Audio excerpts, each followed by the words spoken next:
na nakikipaglaban sa mga aswang na si Logan. Matapos ang mahabang kapayapaan sa baryo ni Logan, ay naganap ang isang matinding pagsalakay ng mga aswang na pinamumunuan ni Draco. Tumakas siya sa kanilang baryo kasama si Pablo at Lolo Matias. Pansamantala silang nagtago sa kagubatan upang magpalakas at ihanda ang kanilang sarili sa pagpapalaya sa kanilang baryo mula sa malupit na si Draco. Ngunit magiging matagumpay nga ba sina Logan sa kanilang misyon kung hindi nila kayang magkaisa ni Pablo? At anong sikreto ng gubat ang matutuklasan ni Logan na siyang magiging susi para sa kanilang tagumpay?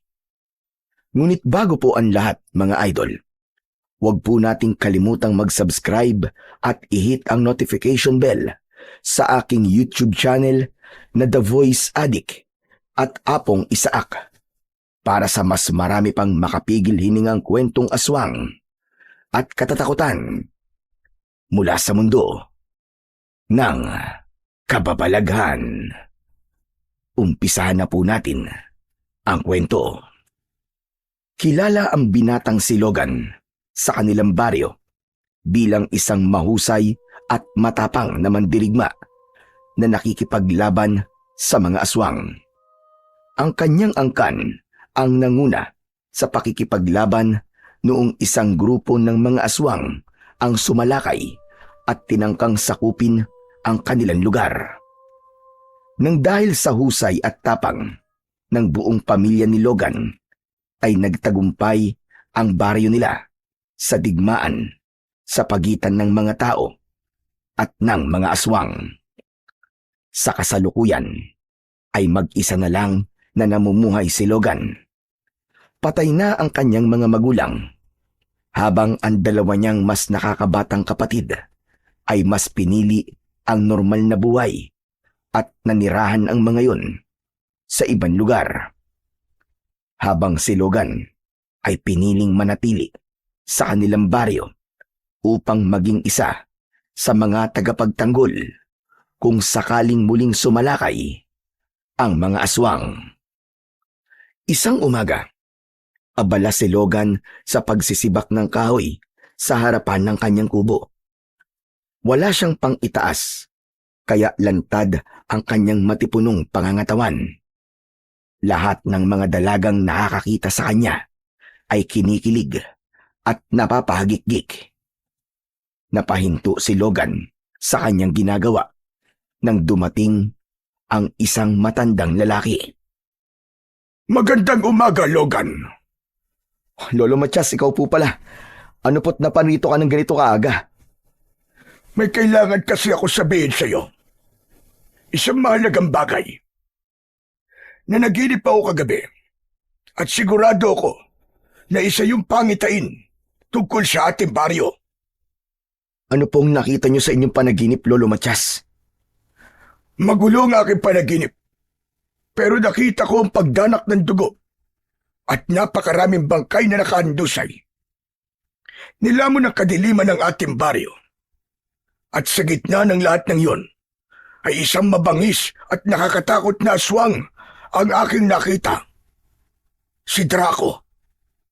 Malakas ang pakiramdam ko, Logan.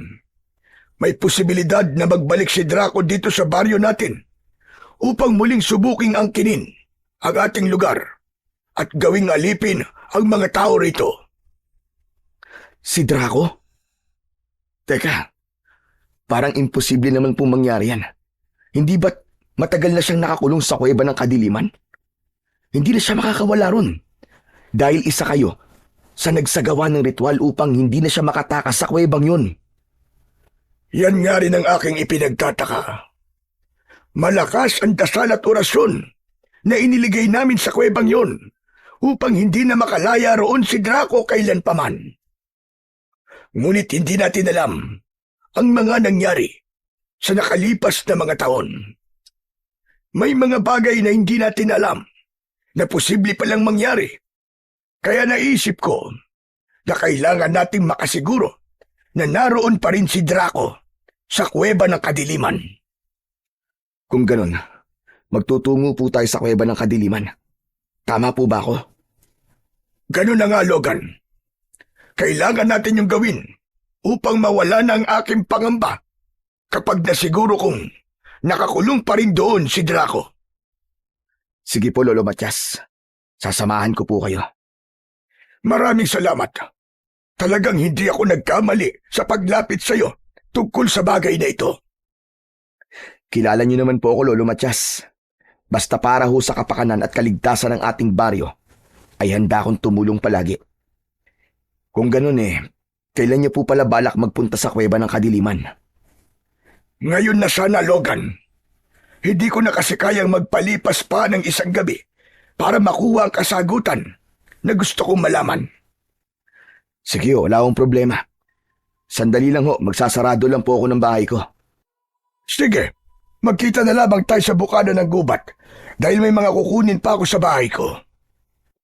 Pagkaalis ni Lolo Matias, ay nagsimula na si Logan na isarado ang kanyang bahay. Dinala na rin niya ang kanyang itak na minana pa niya sa kanyang ama.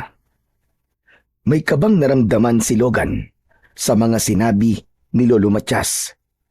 Kilala kasi sa baryo nila ang matandang lalaki bilang isang mahusay na albularyo at antingero. Mula ito sa pamilya ng mga babaylan, kaya may kakayahan din si Lolo Matias na malaman ang mangyayari sa hinaharap sa pamamagitan ng panaginip. Maraming beses na nilang napatunayan na nagkakatotoo ang mga pangitain ni Lolo Matias, kaya hindi maaaring baliwalain ni Logan ang sinabi nito sa kanya. Makalipas ang ilang sandali, ay nagsimula ng maglakad si Logan papunta sa bukana ng gubat. Sa kanyang paglalakad ay nakasalubong niya ang kababata niyang si Pablo. Matanda si Pablo sa kanya ng 1 taon. Dala nito ang pana at palaso nito. Bukod kay Logan, isa rin si Pablo sa mahuhusay na mandirigma ng kanilang baryo. Hindi ito mula sa lahi ng mga manunugis, pero ang pagkamatay ng mga magulang nito sa kamay ng mga aswang ang nagtulak dito upang makipaglaban sa mga aswang. Logan, mabuti na lang at nakita kita. Maglaban ulit tayo. Sisiguraduhin ko sa'yo na hindi ka naman nanalo sa akin. Pablo, wala akong oras sa ganyang mga bagay. May importanteng bagay pa akong gagawin. Sus! Nagdadahilan ka lang Bakit? Natatakot ka bang makakabawi na ako sa'yo, ha? Tara na sa liwasan. Doon tayo maglaban. Seryoso ko, Pablo. Sa ibang araw na lang natin gawin yan. Pasensya ka na. Nilagpasan ni Logan si Pablo, pero malakas siya nitong tinapik sa balikat. Hinawakan ni Logan ang kamay ni Pablo. Umikot siya at sa isang kisap mata ay pinilipit niya ng bahagya ang braso ni Pablo. Namilipit sa sakit na napapaluhod si Pablo habang bakas sa muka ang sakit. Aray ko! Tama na, masakit! Aray! O yan, pinagbigyan na kita sa laban na gusto mo Sa tingin mo ba'y natatakot ako na matalo mo ako? Tignan mo nga at napakadali mo mapabagsak. Inakawalan din agad ni Logan si Pablo.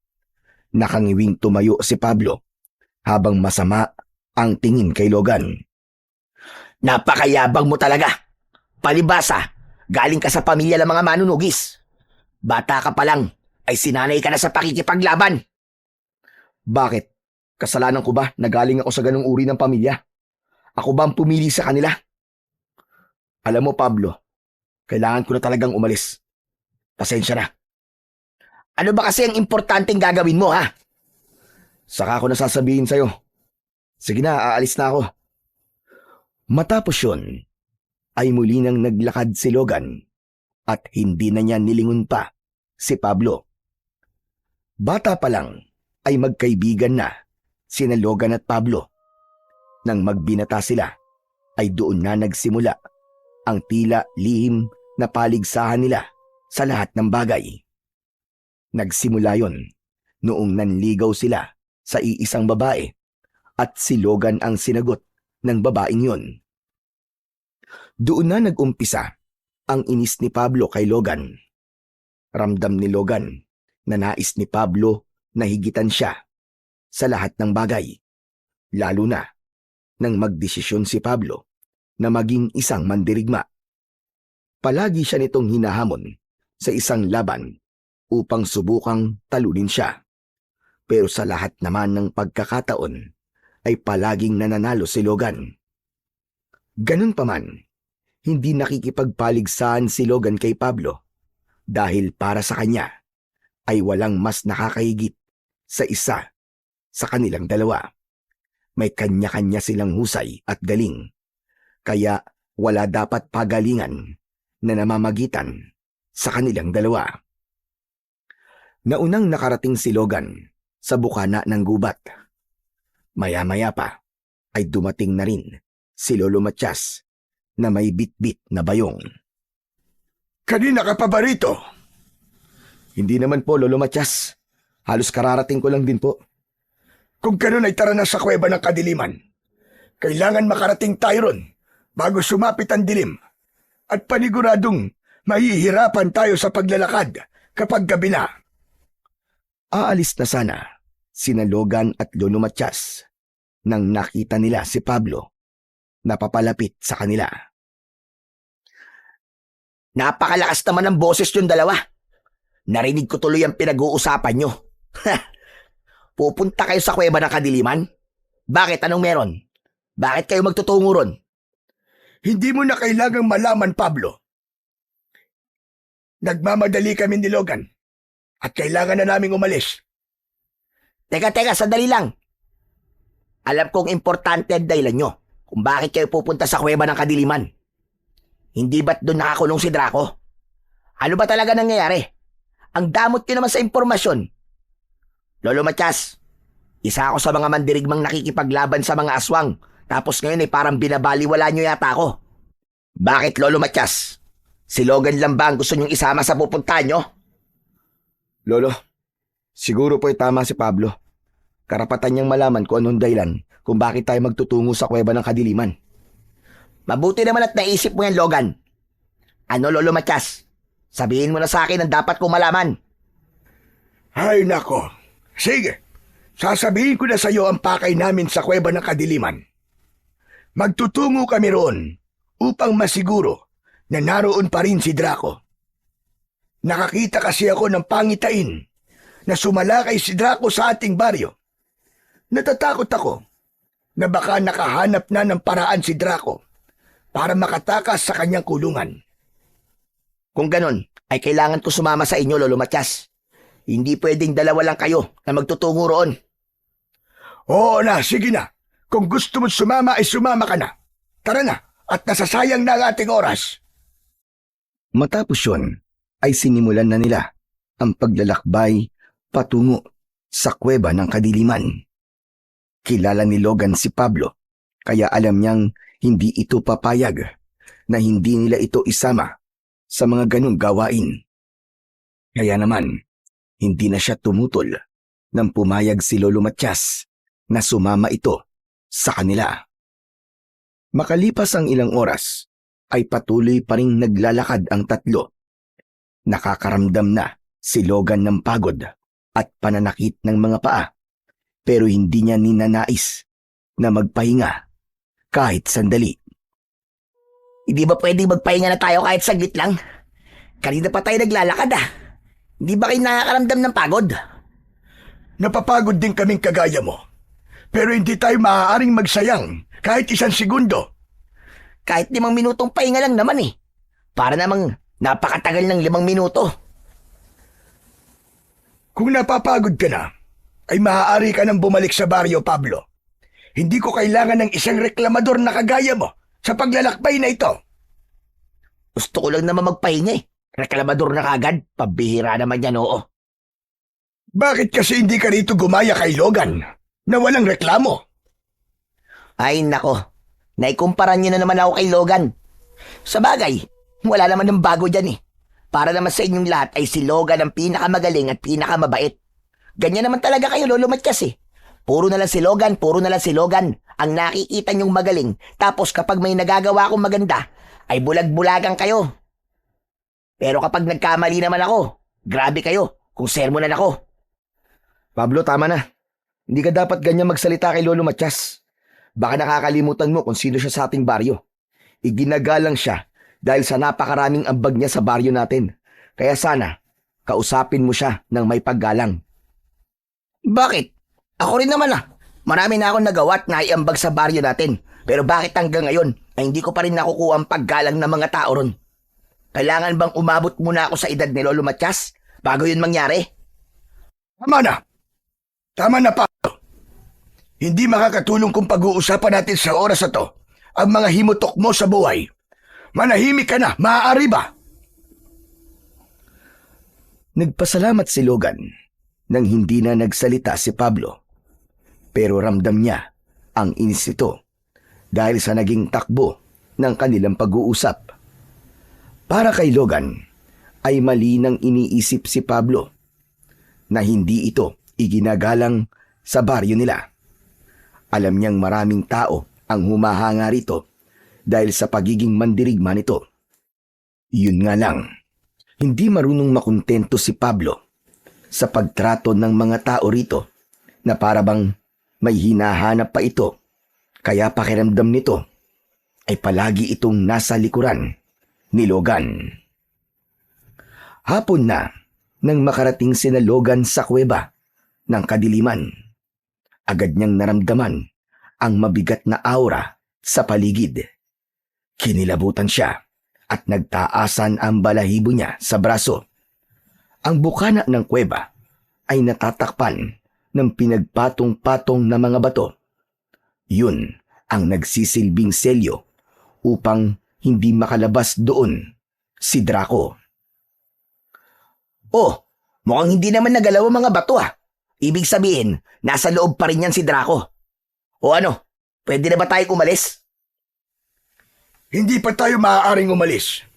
Kailangan nating masigurong nasa loob pa si Draco. Papasukin natin ang kuweba. Lolo Matias, sigurado po ba kayo sa gagawin natin? Natali sa loob si Draco. Kung nandiyan pa siya sa loob, ay hindi niya tayo magagawang saktan. Ang kailangan ko lang munang gawin ay alisin ang inilagay naming dasal sa mga bato na nakaharang sa bunganga ng kuweba. Lumapit si Lolo Matias sa mga batong nakaharang sa bunganga ng kuweba. Inilapat nito ang dalawa nitong mga kamay sa mga bato at saka ito mariing pumikit. May inusal na dasal ang matandang lalaki. Isa iyong mahabang dasal na ang salita ay hindi naiintindihan ni Logan. Makalipas ang ilang sandali, ay ibinukas na ni Lolo Matias ang mga mata nito at inalis na nito ang mga kamay sa mga bato. Pansamantala ko nang naalis ang selyo. Ngayon ay maaari na nating alisin ang mga nakaharang na bato. Ano? Magpapakapagod pa tayo sa pag-aalis ng mga yan? Sigurado ako na nasa loob pa niyan si Draco at sa tagal niyang nakakulong dyan, ay patay na yun malamang. Kailangan natin makasiguro, Pablo. Kung ayaw mong tumulong ay manahimik ka na lang. Logan, halika na. Tulungan mo ako sa pag-aalis ng mga bato. Sige po, Lolo Matias. Lumapit si Logan kay Lolo Matias. Sinimulan na nila ang maingat na pag-aalis ng mga batong nakaharang sa bunganga ng kuweba. Iba't iba ang laki ng mga yon. Kaya may mga batong magaan at meron ding ubod ng bigat. Ang kaninang nakatayo lang na si Pablo ay tila hindi na nakatiis at tumulong na rin. Nang tatlo na silang nag-aalis ng mga bato, ay mas naging mabilis sila hanggang sa tuluyan na nilang naalis lahat ng mga bato. May kinuwang sulok si Lolo Matias sa loob ng dala nitong bayong. Sinindihan nito yon gamit ang posporo. Yun ang naging tanglaw nila nang pumasok na sila sa loob ng kuweba. Malamig doon at mas lalong naging mabigat ang hangin. Matapos ang halos 15 minutong paglalakad, ay narating na ng tatlo ang dulo ng kuweba. Lahat sila ay nagimbal nang makitang wala na si Draco sa malapad na bato kung saan yung dating nakatali. Diyos ko, eto na nga ba sinasabi ko? Tama nga ang aking panaginip. Wala na rito si Draco. Nakatakas siya. Pero paano po siya nakatakas sa kuweban to? Hindi po nasira yung mga nakaharang na bato sa labasan nitong kuweba. Masyado nyo kasing minaliit si Draco. Dapat nilakasan nyo pa ang dasal na ginawa nyo rito noon, Lolo Matias. Malakas na dasal at orasyon na ang aming ginawa noon. Kaya nakapagtataka na nagawa pa rin niyang makatakas. Iginala ni Logan ang mata sa paligid hanggang sa may nakita siyang hukay sa lupa na kasya ang isang tao. Nilapitan niya yon at doon niya nalaman ang kasagutan kung paano nagawang makaalis ni Draco sa kuweba. Tinawag niya si Lolo Matias. Lumapit ito kasama si Pablo. Sa tingin ko, ay alam ko na kung paano nakatakas si Draco. Mukhang sa una ay nagawa niyang makawala sa pagkakatali. Pagkatapos ay naghukay siya sa lupa at sigurado ko na kung papasukin natin ang butas na to, ay dadalin tayo nito sa labas ng kuweba. Aba, kailan ka pa naging investigador, Logan? Tama si Logan, Pablo. Ganun nga ang nangyari. Talagang matalino si Draco at grabe ang pagtsatsaga niya sa pag-uukay para lang makawala sa kuwebang ito. Dapat pala ay pinatay na natin siya noon. Ang kinakatakot ko po ay baka matagal nang nakawala rito si Draco. Kung matagal na kasi, malamang ay naipon na niya ang kanyang mga alagad na aswang. Kaya hindi malabong anuman sandali ay aatake na sila sa baryo natin. Kaya kailangan nating maganda. Sabihan natin ng iba pang mandirigma, Logan. Ikaw ang magsanay sa kanila. Kailangan ay masiguro mong handa sila sa pakikipaglaban. Kailangan mas maging malakas ang puwersa natin, lalo na't si Draco ay isang pinuno ng mga aswang. Hindi rin natin alam kung gaano na siya kalakas ngayon. Ako naman ay dadasalan ko ang aking mga agimat upang mas maging mabisa yon kontra sa mga aswang. Eh ako, anong gagawin ko? Anong ambag ko? Magsanay ka rin, Pablo. Palakasin mo ang iyong sarili. Ha? Yun lang ang gagawin ko? Wala ka bang ibibigay na ibang gawain sa akin? Gaya ng kay Logan? Huwag ka na lang maging pasaway. Malaking tulong na yon sa ating lahat. Sa ngayon, ay bumalik na tayo sa baryo upang masabihan natin ang mga tao roon. Hindi na nagsayang ng oras sina Logan at agad silang naglakad pabalik sa kanilang baryo. Habang naglalakad, ay hindi na iwasang kabahan ni Logan. Sigurado siya na ang mga susunod na araw at gabi ay magiging mahirap para sa kanilang lahat. Minsan niya nang nasaksiyan kung gaano kalupit at kawalang awa si Draco. Nais kasi nitong masakop ang kanilang baryo upang gawin yung kuta ng mga aswang. Pero nabigo ito at nagdesisyon ang mga namumuno sa baryo nila na ikulong ito sa kuweba ng kadiliman. Habang ikinukulong si Draco sa kuweba, ay isinumpa nito na makakawala ito roon at kapag nangyari yon, ay papatayin nito ang lahat ng tao sa kanilang baryo. Halos 5 taon na ang nakararaan simula nang maikulong si Draco at hindi inaasahan ni Logan na makakawala ito roon at muling maghahasik ng lagim at kamatayan. Gabi na nang makarating sina Logan sa kanilang baryo. Kahit karamihan sa mga tao ay natutulog na ng oras na yon, ay kinausap pa rin nila ang kanilang kapitan upang sabihin ang kanilang natuklasan. Inutusan ng kapitan ang mga tanod na papuntahin ang mga tao sa liwasan para sa isang biglaang pagpupulong. Habang naglalakad si Logan papunta sa liwasan, ay hindi niya napigilang ilabas kay Lolo Matias ang kanyang pangamba. Lolo Matias, paano po kung mas naging makapangyarihan pa ngayon si Draco? Baka kasi matagal na siyang nakawala ron sa kuweba at nagawa niya ng makapagpalakas ng gusto. Yan nga rin ang aking iniisip. Natatakot ako kung ano ang maaari niyang gawin sa ating baryo kung sakaling muli siya sumalakay dito. Bakit ba ganyan ang mga sinasabi nyo? Puro negatibo ang tumatakbo sa utak nyong dalawa. Di ba? Nagawa na nating talunin noon si Draco, kaya matatalo ulit natin siya kahit ilang beses pa siyang umatake rito. Mas mabuti na ang matakot tayo upang mapaghandaan natin ang mga makakalaban natin kaysa sa maging kampante tayo. Dahil kapag naging kampante tayo, ibig sabihin ay minamaliit natin ang kakayahan ni Draco. Gaya ng sinabi ni Logan, baka nagawa ng magpalakas ni Draco. Baka nakakalimutan mo rin, Pablo, na namatay na ang ilan sa mga kasama kong nagkulong kay Draco. Ang iba naman ay wala na rito sa ating baryo. Sa tingin mo ba, kakayanin pa ng aking kakayahan na muli siyang ikulong sa kuweba? Pinapalakas ko lang naman ang loob nyo eh. Ang dami nyo na kagad sinabi. Kung ganun, Lolo Matias, kung sakaling sumalakay muli rito si Draco, ay kailangan na natin siyang patayin dahil hindi na siya maaaring ikulong sa kuweba ng kadiliman. Tama ka, Logan. Kamatayan na lang ang paraan upang matapos na ang kasamaan ni Draco. Sos! Palagi na lang si Logan ang tama para sa inyo, Lolo Matias.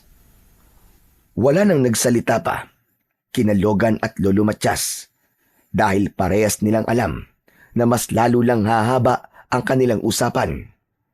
Nang makarating na sila sa liwasan, ay unti-unti nang dumarating doon ang mga tao. Lahat ay may pagtataka sa muka dahil sa biglaang pagpupulong.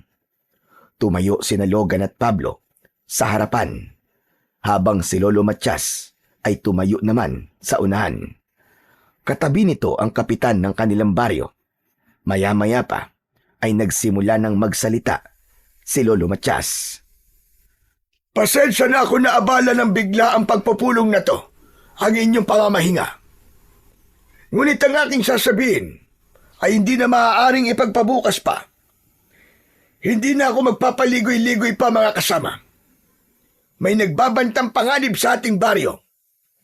Natuklasan namin ni Pablo at Logan na nakatakas si Draco sa kuweba ng kadiliman. Hindi namin alam kung matagal na ba siyang wala roon. Pero isa lang ang ibig sabihin nito. Magbabalik siya rito sa baryo natin, gaya ng banta niya noong ikinulong namin siya. Umugong ang bulong-bulungan ng mga tao. Naramdaman ni Logan ang takot ng bawat isa.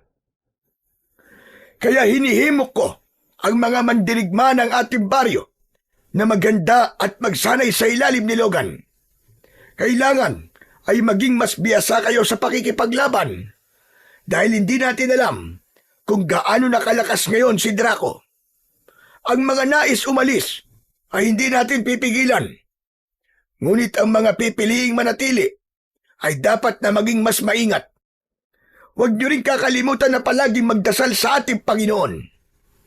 Ang Panginoong Diyos na lamang ang magiging sandigan natin sa mangyayari sa ating baryo.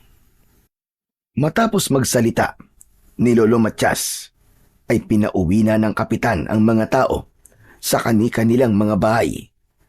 Malungkot na pinagmasdan ni Logan ang mga taong naglalakad palayo dahil lahat ay takot at nangangamba. Kinabukasan ay sinimulan na ni Logan ang pangunguna sa pagsasanay sa mga mandirigma sa kanilang baryo.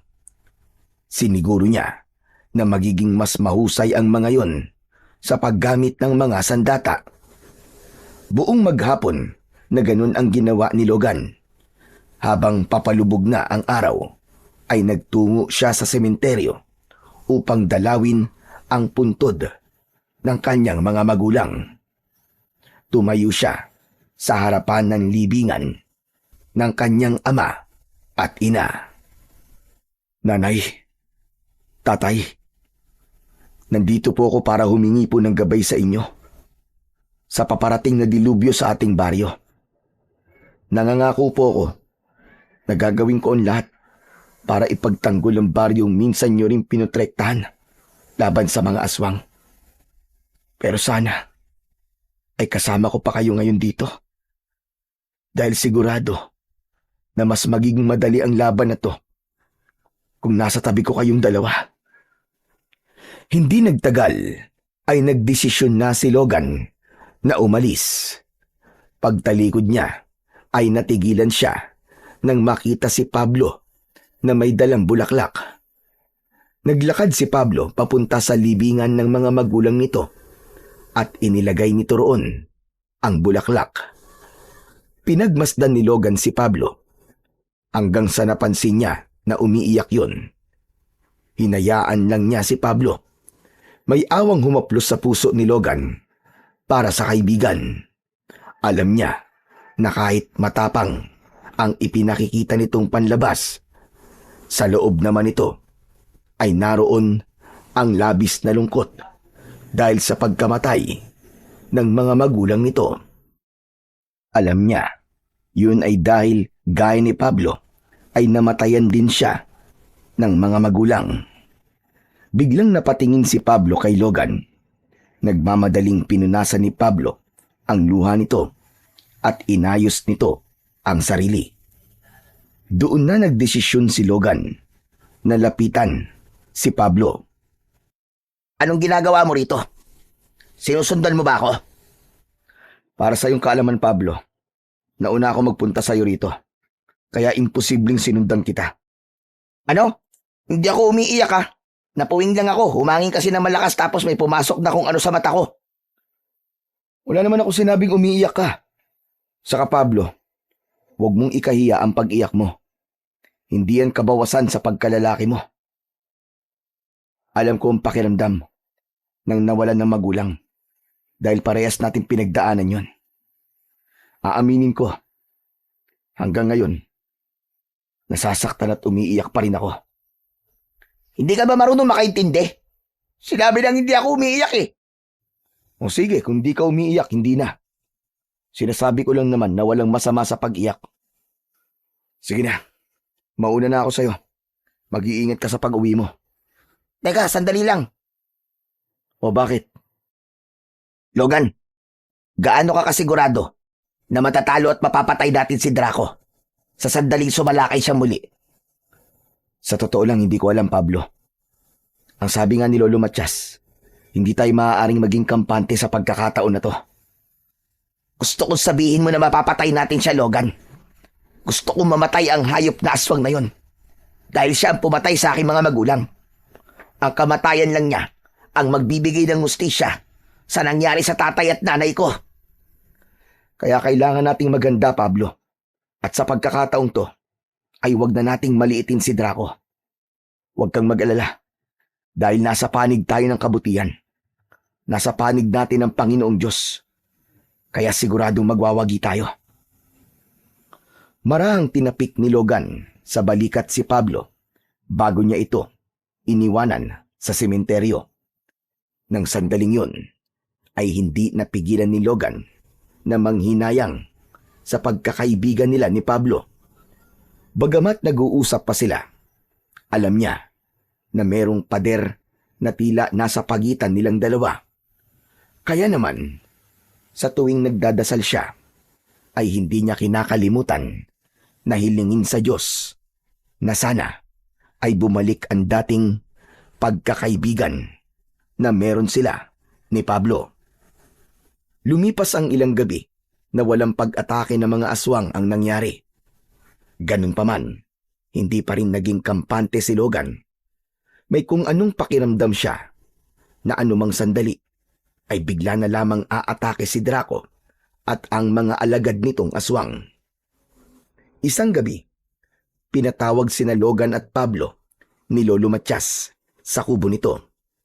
Habang nakaupo sa loob ng bahay ng matanda, ay nagsimula na silang mag-usap. Kayong dalawa ang pinatawag ko rito. Dahil alam nating lahat na kayong dalawa ang pinakamalakas at mahusay na mandirigma dito sa baryo natin. Buti naman at hindi lang si Logan ang magaling para sa inyo. Salamat at sa wakas ay isinama nyo na ako. Maaari bang huwag ka munang magmaasim ngayon, Pablo? Hindi ngayon ang oras para sa mga bagay na yan. Ano po bang dahilan at ipinatawag niyo po kami rito, Lolo Matias? Muli ko na panaginipan ang pagsalakay ni Draco sa baryo natin. Malakas ang pakiramdam ko na yun ay isang pahiwatig na nalalapit ng mangyari ang bagay na kinatatakutan nating lahat. Kaya dapat ay mas paigtingin natin ang ating paghahanda. Huwag ko kayo mag-alala, Lolo Matias. Dahil patuloy pa rin ako sa pagsasanay sa mga mandirigma. Sa tingin ko naman ay mas lalo silang nagiging mahusay. Kinakabahan talaga ako. Hindi ko alam kung bakit pakiramdam ko ay magwawagi si Draco laban sa atin. Patuloy lang po tayo magdasal, Lolo Matias. Sigurado po ko na hindi tayo pababayaan ng ating Panginoong Diyos. Biglang natigilan si Logan nang may kakaiba siyang naramdaman sa paligid. Naging mabigat ang hangin at may naamoy siya na parang nabubulok na karne. Ang mga yon ay isang malinaw na senyales na may aswang sa malapit. Ngunit bago pa man mabigyan ni Logan ng babala sina Pablo at Lolo Matias, ay biglang nagiba ang pinto ng kubo at mula roon ay pumasok ang dalawang aswang. Mabuti na lang at naging mabilis ang pagkilos ni Pablo. Pinala nito ang mga aswang sa noo at agad na ikinasawi ng mga yon. Nanlaki ang mga mata ni Lolo Matias habang nakatingin sa bangkay ng mga aswang. Kumpirmado na! Nandito na sila! Nandito na si Draco! Ayos! Salamat naman at may aksyon na ulit. Ang tagal ko rin hindi nagamit ang aking palaso at pana sa pagpatay sa mga pesting aswang na yan. Pupunta lang ako sa aking kubo para kunin ang itak ko. Magkita-kita na lang tayo sa labas. Nagmamadaling lumabas si Logan at nagimbal siya sa dami ng mga aswang na nasa kanilang baryo. Hindi niya inakala na habang nag-uusap sila sa kubo ni Lolo Matias ay may mga aswang na pala sa labas. Tumakbo si Logan papunta sa kanyang kubo. Kinuha niya ang kanyang itak at saka siya lumabas upang simulan ang pakikipaglaban sa mga aswang. Isang aswang ang agad na sumunggab kay Logan, ngunit agad niya yung sinaksak gamit ang itak na dumiretso at tumagos sa puso nito. Lumapit pa ang dalawang aswang sa kanya at sabay na umatake. Sinalubong niya ang mga aswang at sa bilis ng galaw niya ay matagumpay niyang nagilitan ang mga yon sa leeg. Habang patuloy ang pakikipaglaban ni Logan, ay dinig niya ang sigawan at iyakan ng mga tao. Nakita niya rin si Pablo na nakikipaglaban sa mga aswang gamit ang pana nito. Samantala, si Lolo Matias ay buong tapang na hinarap ang mga aswang gamit ang isang itak. Nagkaroon ng pagkakataon si Logan na lapitan si Lolo Matias. Lolo Matias, parang hindi po sila nauubos. Parami sila ng parami. Mukhang mas marami ng alagad ngayon si Draco. Pero kailangan natin makita si Draco. Kapag napatay natin siya, sigurado ako na mawawala ng lakas ang loob ang mga alagad niya. Hindi ko pa po siya nakikita. Muling naghiwa-hiwalay sina Logan at Lolo Matias upang ipagpatuloy ang pakikipaglaban. Isang batang babae ang nakita ni Logan na umiiyak sa ilalim ng isang puno. Lalapitan niya sana yon, pero isang aswang ang biglang sumunggab sa kanya. Bumagsak siya sa lupa at bago pa siya makabangon ay isang aswang ang pumaibabaw sa kanya at kinagat siya sa balikat. May dalawang aswang pa ang dumating at kinagat siya ng mga yon sa iba't ibang parte ng kanyang katawan.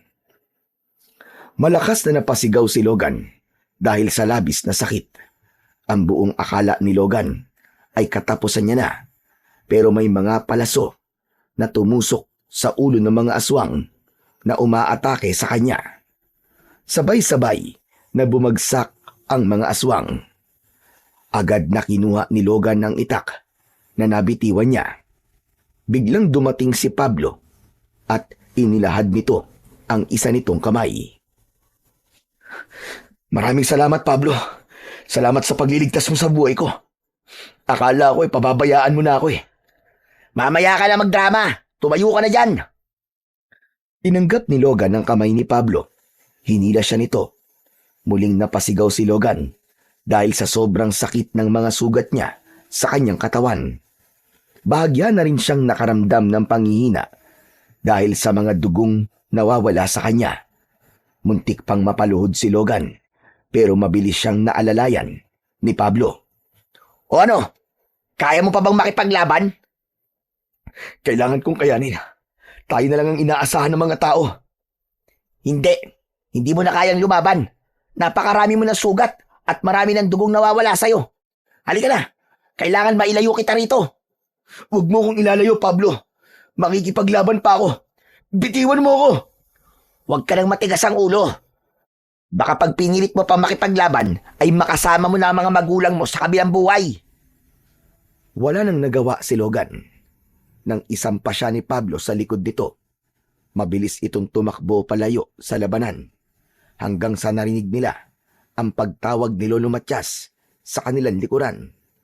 Sandaling huminto si Pablo at nang makalapit si Lolo Matias sa kanila, ay may mga sugat din ito. Anong nangyari kay Logan? Hindi niyo po ba nakikita? Sugatan siya. Pinagtulungan siya ng 3 aswang. Ibaba mo ako, Pablo. Ibaba mo ako. Kailangan ko pa makipaglaban. Kailangan ako ng mga tao sa baryo natin. Ang tigas talaga ng ulo mo. Sa tingin mo ba'y makakalaban ka pa sa kondisyon mo ngayon? Hindi mo na nga kayang makatayo na mag-isa . Magtago na muna tayo sa ngayon. Hindi pwedeng isa sa atin ang mamamatay dahil mas lalong mawawala ng pag-asa ang mga tao rito. Tara na, sumunod kayo sa akin. Nauna si Lolo Matias, kina Logan at Pablo. Sinundan ito ni Pablo hanggang sa makalayo na sila sa pinangyayarian ng laban. Nagtago sila sa likod ng isang malaking bato. Inihiga ni Pablo si Logan sa lupa. Mula roon ay dinig pa rin nila ang sigawan ng mga tao. Lolo Matias, ang mga tao, kailangan nila ng tulong natin. Bago mo tulungan ng ibang tao, ay kailangan mo munang tulungan ang sarili mo, Logan. Hindi mo na kaya makipaglaban. At kung ipipilit mo ang gusto mo, sigurado ko na mapapatay ka ng mga aswang. Nang halos hindi na maigalaw ni Logan ang kanyang katawan, ay napagtanto niya na hindi na talaga niya kayang makipaglaban sa kalagayan niya. Pakiramdam niya ay dinudurog ang puso niya ng sandaling yun.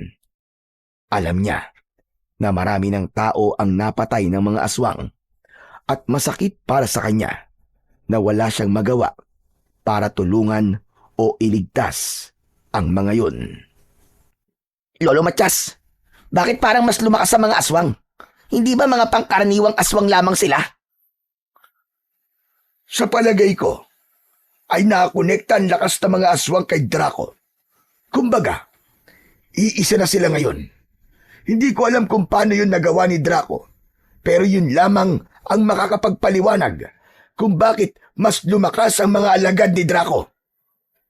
Kung ganon, kailangan nating mapatay si Draco at tapos na ang problema natin.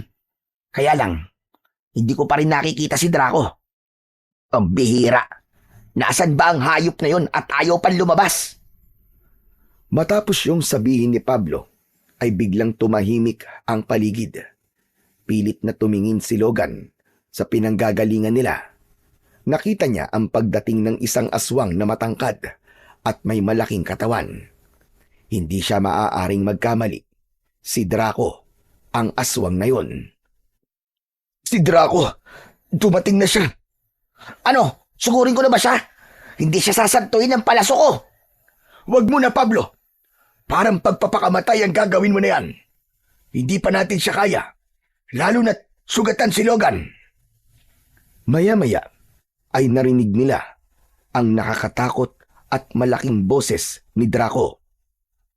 Sa wakas, nangyari na ang matagal kong inakasama. Napabagsak ko na ang baryong ito. Kayong mga tao, simula ngayon ay ako na ang ituturing niyong Panginoon. Kaya lumuhod kayong lahat at magbigay-pugay kayo sa akin. Sa takot ng mga tao, ay napilitang lumuhod ang mga yon sa harapan ni Draco. Ganyan nga.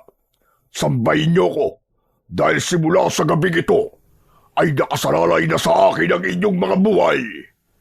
Lahat na susuway sa akin ay kamatayan ang kaparusahan. Simula ngayon ay mga alipin ko na kayong lahat. Ngunit nasaan na si Logan at ang matandang si Matias? Bakit hindi ko sila nakikita? Logan!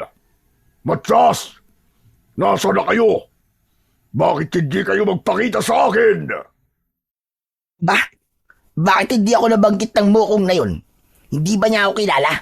Isa ako sa nakipaglaban sa kanya noon. Umalis na tayo rito. Bago pa tayo makita ni Draco, hindi pa natin siya kayang harapin sa sandaling ito. Lalo na sa kalagayan ni Logan. Sa ngayon, ay tatakas muna tayo at magpapalakas. O kaya, ay maghanap tayo ng paraan para matalo si Draco. Pablo, buhatin mo na si Logan. Sa gubat tayo magtatago. Hindi na pumalag si Logan nang buhatin siya ni Pablo. Tahimik at nagmamadali silang lumayo. Tinaak nila ang daan papunta sa gubat. Nais mang makipaglaban ni Logan kay Draco, pero napagtanto niya na tama sina Pablo at Lolo Matias. Silang tatlo na lang ang pag-asa ng kanilang baryo upang makalaya ito mula kay Draco at hindi pwedeng may mangyaring masama sa kahit isa sa kanila. Matapos ang ilang oras na paglalakad, ay huminto sila at ibinaba na siya ni Pablo sa tabi ng isang puno. Ramdam pa rin niya ang labis na panghihina. Ano nang gagawin natin ngayon, Lolo Matias? Kailangan muna nating magpalakas. Lalong-lalo ka na, Logan. Dapat ay maghilom muna ang mga sugat mo bago tayo bumalik sa baryo upang labanan si Draco. Ang mga tao ho sa baryo, paano sila? Sigurado ako na sa sandaling to ay takot na takot sila. Baka isa-isa na rin silang pinapatay ng hayop na Draco na yun. Marahil din ay iniisip nila na inabando na natin sila dahil wala na tayo ron. Alam kong mahirap iwasan, pero huwag ka munang mag-isip ng hindi magagandang bagay dahil hindi yan makakatulong sa kalagayan mo ngayon. Sa palagay ko naman, ay hindi sasaktan ni Draco ang mga tao sa ating baryo. Narinig mo naman ang sinabi niya kanina na gagawin niyang alipin ng mga tao roon. Ipagdasal na lang natin na mabigyan tayo ng sapat na panahon para magpalakas bago may mas hindi magandang gawin si Draco sa ating baryo. Sandali nga lang, mawalang galang na. Pero gutom na ako. Iiwanan ko na muna kayo rito at maghahanap ako ng makakain. Nang umalis sandali si Pablo, ay hinubad ni Lolo Matias ang suot nitong damit. Pinunit nito yon at ginawa nito yung benda sa malalalim na sugat ni Logan. Maya-maya pa ay bumalik si Pablo na may dalang mga prutas. Yun ang kinain nila upang kahit paano ay maibsan ang kanilang gutom. Nang sumapit ang umaga, muli silang naglakad hanggang sa nakarating sila sa kuweba ng kadiliman. Doon nila napiling magtago, lalo na't alam nilang malaki ang posibilidad na hindi na roon magtutungo si Draco dahil sa lugar na yun ito ikinulong. May malapit na ilog sa kuweba, kaya hindi nila naging problema ang tubig. Ang kagubatan ang naging pansamantalang tirahan ni Logan, Pablo at Lolo Matias. Patuloy na nagpagaling si Logan mula sa mga sugat na nakuha niya sa laban. Araw-araw ay inaasikaso at ginagamot siya ni Lolo Matias gamit ang mga halamang gamot at agimat upang mapabilis ang kanyang paggaling. Habang si Pablo naman ang nangunguha ng pagkain at nagbabantay sa paligid. Isang umaga, nakaupo si Logan sa bato sa tabi ng ilog nang lumapit sa kanya si Lolo Matias. Nasaan po si Pablo? Kanina ko pa po siya hindi nakikita. Ayun, naghahanap ng makakain natin. Mabuti naman at kahit paano ay nagbabago na si Pablo. Mukhang nauunawaan na niya kung gaano kabigat at kaseryoso ang sitwasyon natin ngayon.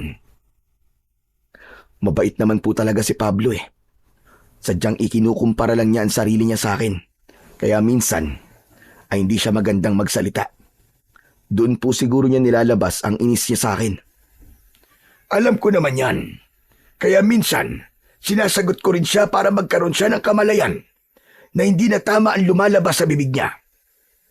Oo nga pala, kanina pa kita tinitignan. Ang lalim yata ng iniisip mo.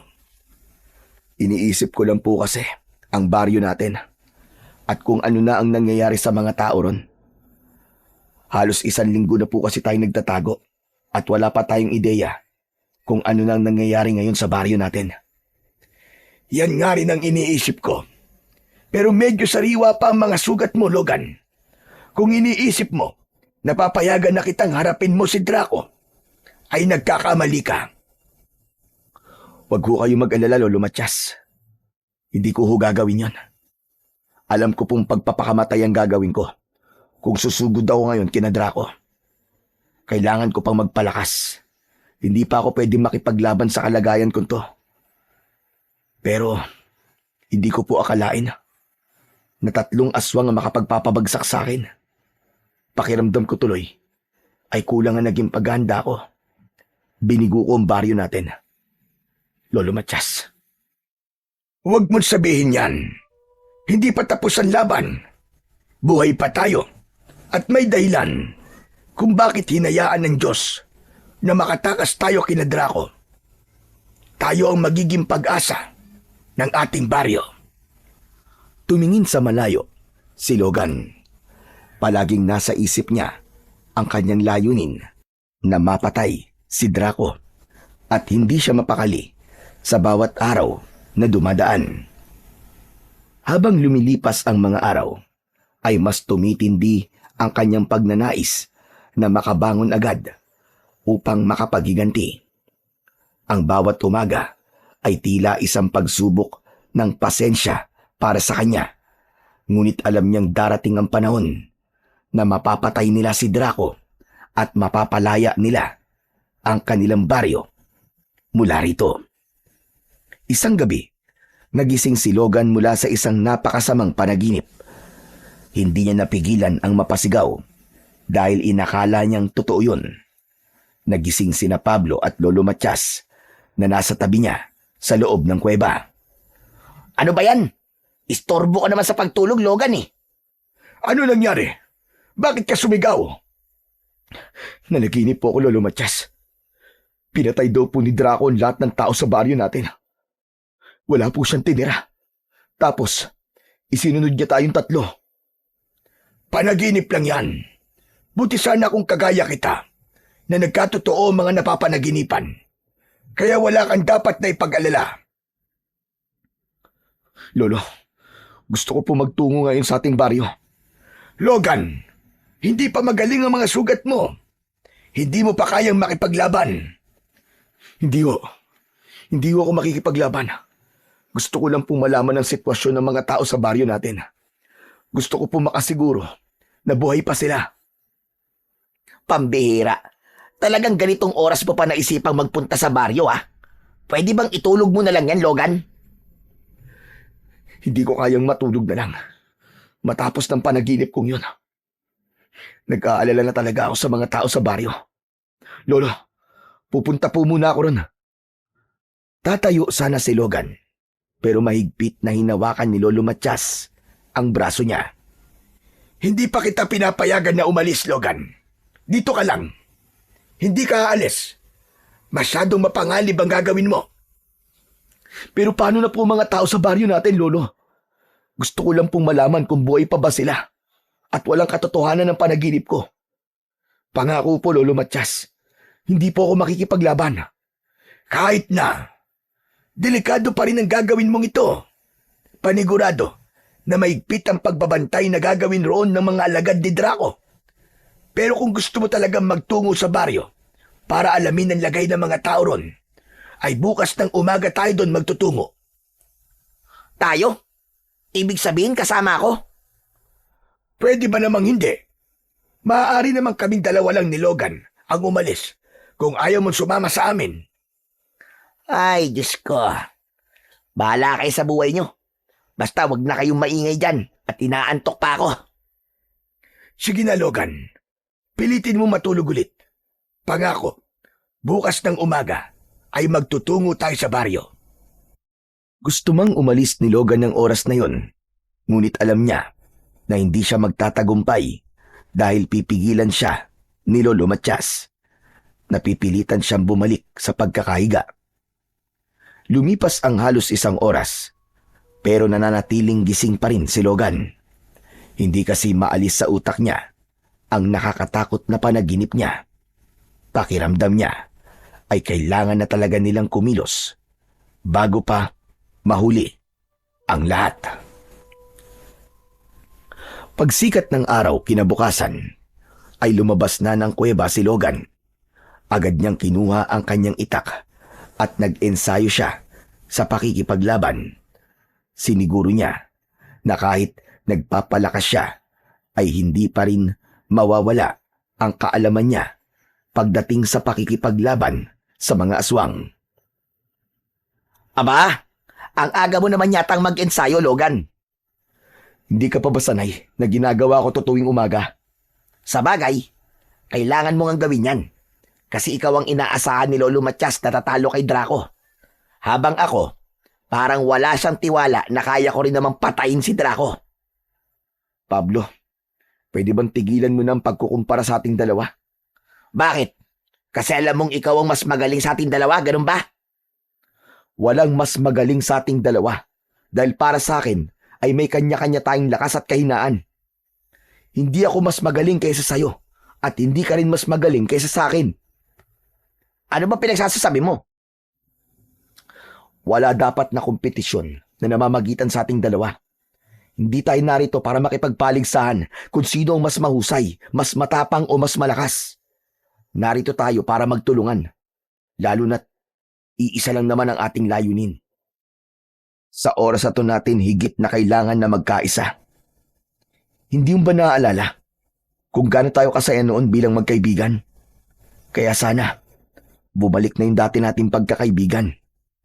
Yung nagtutulungan tayong dalawa at walang pagalingan na nagaganap. Tila umurong ang dila ni Pablo sa mga sinabi ni Logan. Kapansin-pansin din ang pamumuo ng luha sa gilid ng mga mata nito. Dahil doon ay nalaman ni Logan na may tinamaan siya sa puso ni Pablo dahil sa mga salitang lumabas sa kanyang bibig. Nang lumapit sa kanila si Lolo Matias, ay tumalikod sandali si Pablo upang punasan ang luha na nagbabadyang malaglag mula sa mga mata nito. Baka naman nagtatalo na naman kayong dalawa. Magpaawat kayo at napakaaga pa. Hindi po, Lolo Matias. Nag-uusap lang po kami ni Pablo. Ganun ba? Oo nga pala, Logan. Handa ka na bang magtungo tayo sa baryo? Opo, Lolo. Handa na po ako. Kung ganun ay tara na. Pero ipapaalala ko sa'yo na hindi tayo pupunta roon para makipaglaban. Hindi tayo pwedeng makita ng kahit na sino, kahit ng mga taong nakatira roon. Pupunta tayo roon para alamin ang kalagayan ng mga tao. Nagkakaintindihan ba tayo? Opo, Lolo Matias. Mabuti naman. Gusto ko lang makasiguro na hindi ka gagawa ng bagay na ikakapahamak natin. O siya, tara na, para makabalik din kagad tayo. Pablo, total hindi ka sasama sa amin, ay maiwan ka rito. Magbantay ka. Tumango si Pablo. Matapos yun, ay nagsimula ng maglakad sina Logan at Lolo Matias patungo sa kanilang baryo. Habang naglalakad, ay paulit-ulit na nagdadasal si Logan na sana ay hindi totoo ang panaginip niya kagabi at buhay pa rin ang mga tao sa baryo nila. Ngunit hindi pa man sila nakakalayo nang biglang humabol sa kanila si Pablo. Oh, ano ginagawa mo rito? Sasama na lang po ako sa inyo. Paniguradong maiinip lang ako sa kuweba kasi mag-isa lang ako ron eh. Sige, pero huwag kang maingay doon. Kilala ko pa naman yung bunganga mo. Nagpatuloy na ang tatlo sa kanilang paglalakad. Maya-maya ay nasa unahan na ni Logan at Pablo si Lolo Matias. Oo nga pala, Logan. Tungkol dun sa mga sinabi mo sa akin kanina. Oh, anong tungkol sa mga yon? Napagtanto ko kasi na tama ka.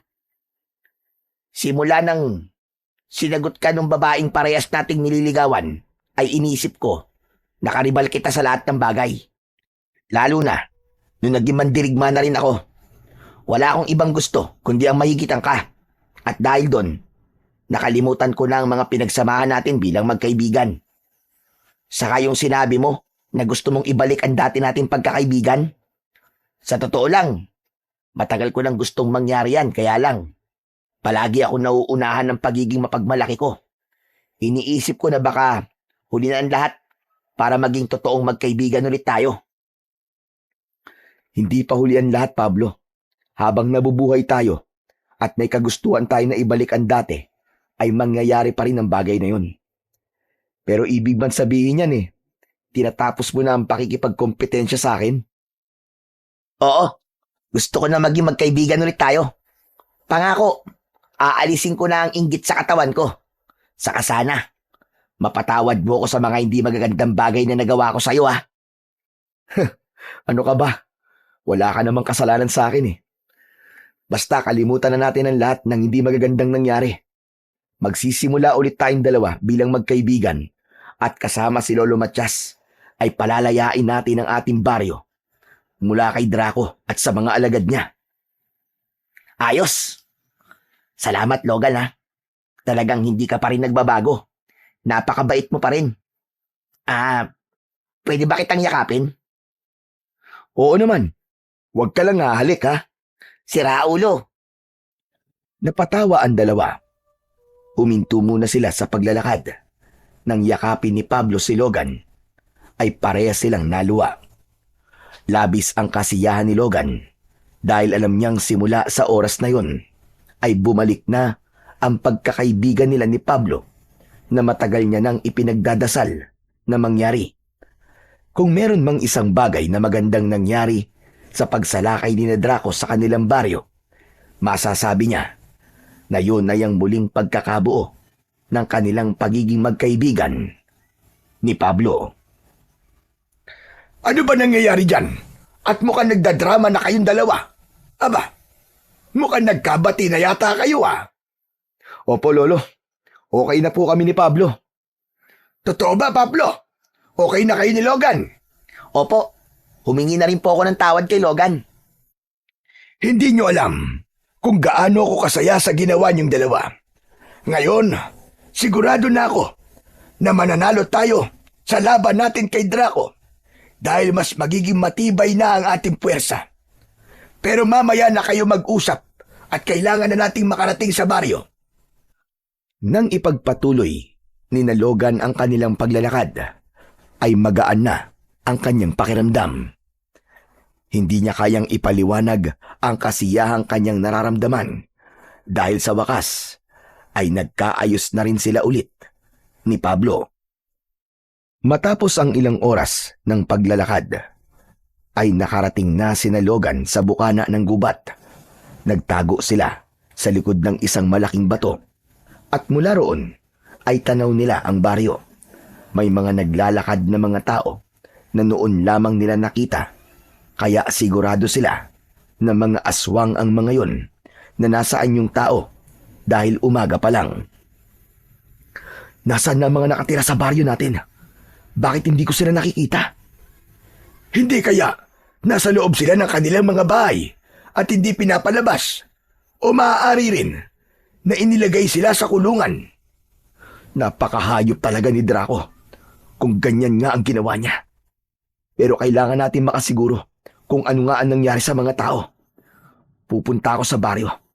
Huwag kayo mag-alala dahil gagawin ko ang lahat para hindi ako makita ng mga aswang. Teka, masyadong delikado yung naiisip mong gawin, Logan. Tama si Lolo Matias, Logan. Pero yun lang ang paraan para makasiguro tayo kung buhay pa nga mga kababayan natin. Sige, kung ganun ay ako na lang ang titingin sa mga tao. Mahina ka pa, Logan eh.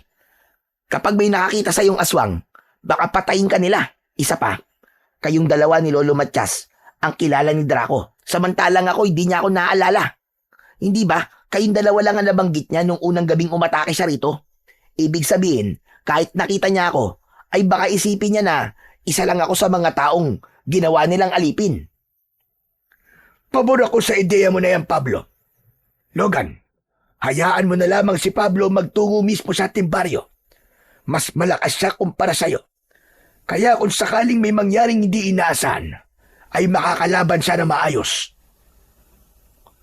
Tumiim ang bagang ni Logan at pinag-isipan niya ang sinabi ng kanyang mga kasama. Napagtanto niya na may punto ang mga ito at hindi siya maaaring magpadala sa bugso ng kanyang damdamin ng sandaling yon. Sige, payag ako. Ikaw na magtungo sa baryo, Pablo. Pero ipangako mo na babalik ka rito kapag nakita mo na ang mga nangyayari sa mga kababaryo natin. Huwag ka mag-alala, babalik agad ako. Hindi pwedeng may masamang mangyari sa akin, no? Lalo na't bago pa lamang tayo na nagkakaayos. Kapag lumipas na ang kalating oras at wala pa rin ako, ay umalis na kayo. Pero hindi ibig sabihin nun na may masama na nangyari sa akin. Susunod ako sa inyo sa kuweba. Pangako. Sige, mag-iingat ka, Pablo. Nakangiting tumango si Pablo. Bago ito umalis, ay iniwanan nito ang pana at mga palaso nito dahil makakahalata kagad ang mga aswang kapag nakita ng mga yon na may dalang armas si Pablo. Lumabas na si Pablo sa kanilang pinagtataguan at kaswal itong naglakad palapit sa mismong baryo. Lumiko ito sa isang makipot na daan at nawala na yon sa paningin ni Logan at Lolo Matias. Matyagang naghintay si Logan sa pagbabalik ni Pablo. Ilang minuto pa lang ang nakakalipas ay nakaramdam na ng kaba si Logan para sa kanyang kaibigan. Ano na po kaya ang nangyari kay Pablo? Sundan ko na po kaya? Baka po nahuli na siya ng mga aswang eh. Kumalma ka. Ilang minuto pa lamang ang nakakalipas. Simula nang umalis si Pablo. Isa pa, parang hindi mo naman kilala ang kaibigan mo. Tuso siya, kaya sigurado ko na makakaisip siya ng paraan para makatakas kung sakaling mahuli man siya. Kinakabahan po ako, Lolo eh. Ngayon ko lang po napagtanto na mali yata itong naisip kong gawin natin. Mabuti na rin ito para alam natin ang nangyayari sa mga tao sa ating baryo. Ang totoo ay iniisip ko na itong gawin, pero hindi pa sana sa ngayon. Basta, ipagdasal na lang natin na makakabalik sa atin ang ligtas si Pablo. Habang naghihintay sa pagbabalik ni Pablo, ay ipinagdasal ni Logan ang kaligtasan ng kanyang kaibigan.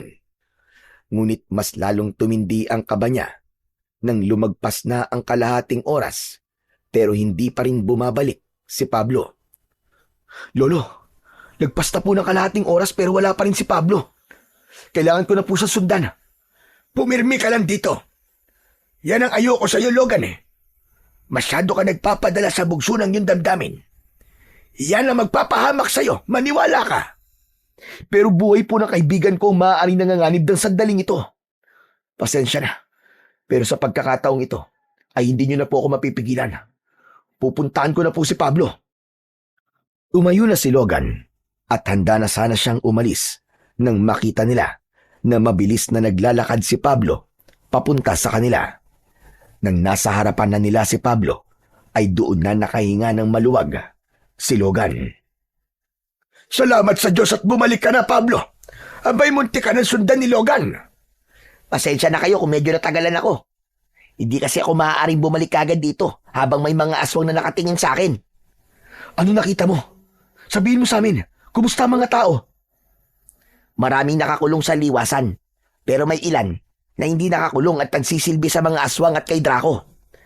Isang aswang ang nakakita sa akin at sinabi ko na isa ako sa mga tagapagsilbi, kaya hindi siya naghinala sa akin. Mabuti naman kung ganun. Ibig sabihin, ay hindi pala totoo ang aking panaginip. Pero narinig ko na kada gabi daw ay may isang tao na inaalay kay Draco. Gabi-gabi ay isang buhay ang nawawala. Napakahayop talaga ng Draco na yun. Kailangan ko na talaga magpalakas para maaari ko na siyang makaharap. Ang mabuti pa ay sa kuweba na natin ipagpatuloy ang ating pag-uusap. Umalis na tayo bago pa may aswang na makakita sa atin. Sinunod ni Logan at Pablo ang sinabi ni Lolo Matias. Magkasama silang umalis ng tahimik, palayo sa kanilang baryo. Habang naglalakad pabalik sa kuweba, kung saan sila pansamantalang nagtatago, ay mas lalong nag-alab ang puso ni Logan sa labis na puot para kay Draco at sa mga alagad nitong aswang. Masakit para sa kanya na malaman na inaalipin at ginagawang pagkain ni Draco ang mga tao sa kanilang baryo. Kapwa pagod na pagod ang tatlo nang makarating sila sa kuweba. Naupo silang tatlo habang habol ang kanilang paghinga. Pablo, maaari bang kumuha ka ng tubig sa ilog? Saka maghanap ka na rin ng ating makakain. Kailangan nating makabawi ng lakas. Ano? Bakit akong gagawa nun? Pare-parehas lang naman tayong pagod, di ba? Aba, bakit tila nagrereklamo ka na ngayon sa gawain mo na yan? Hindi ba ikaw mismo nagsabi na sa'yo ang toka ng paghahanap ng ating pagkain? Oo nga pala. Pasensya ka na, Lolo Matias. Nakalimutan ko. Bata ka, pero makakalimutin ka na. Sige na, kumilos ka na. Sige po. Aalis po muna ako para maghanap ng pagkain nating tatlo. Nang makaalis na si Pablo, ay malakas na naisuntok ni Logan ang kanyang kamao sa lupa. Doon niya ibinuhos ang galit na kanina pa nais kumawala sa kanya. Naiintindihan ko ang nararamdaman mo, Logan. Maging ako ay galit na galit din sa mga nalaman natin kay Pablo. Hindi nararapat na maging alipin ng mga tao sa ating baryo. Higit sa lahat, hindi sila dapat maging pagkain lang ni Draco at ng mga alagad niyang aswang. Hindi ko po alam kung gaano katindi ang takot ng mga tao sa tuwing sasapit ang gabi habang iniisip nila na maaaring sila o isa sa mga mahal nila sa buhay ang kailangan mamatay. Lolo, gusto ko na pong harapin si Draco. Hindi ko na po kayang patagalin pa ang impyernong nangyayari sa ating baryo. Logan iyo, sana ay maunawaan mo na hindi pa ito ang tamang panahon. Alam kong masakit, pero kailangan nating magtiis. Hindi sapat ang ating itak para talunin si Draco. Kahit ng mga agimat na aking dala, ay alam kong walang laban kay Draco. Pero Lolo Matias, kailan pa? Kailan pa darating ang tamang panahon na yan? Kapag ba ubos na ang mga tao sa baryo natin? Kung buhay pa sana ang nagbabagang batis dito sa gubat, malamang ay maaari tayong magkaroon ng laban kay Draco. Nagbabagang batis? Parang ngayon ko lang po narinig ang salitang yan ah. Hindi ka pa ipinapanganak nang matuklasan ng mga tao sa ating baryo ang nagbabagang batis dito sa gubat. Makikita mo yon kapag sinundan mo ang direksyon kung saan sumisikat ang araw. Nasa tabi yon ng dalawang magkatabi na puno ng balete. Ano po bang magagawa ng batis na sinasabi nyo? Ang nagbabagang batis ay hindi kagaya ng isang normal na batis lang.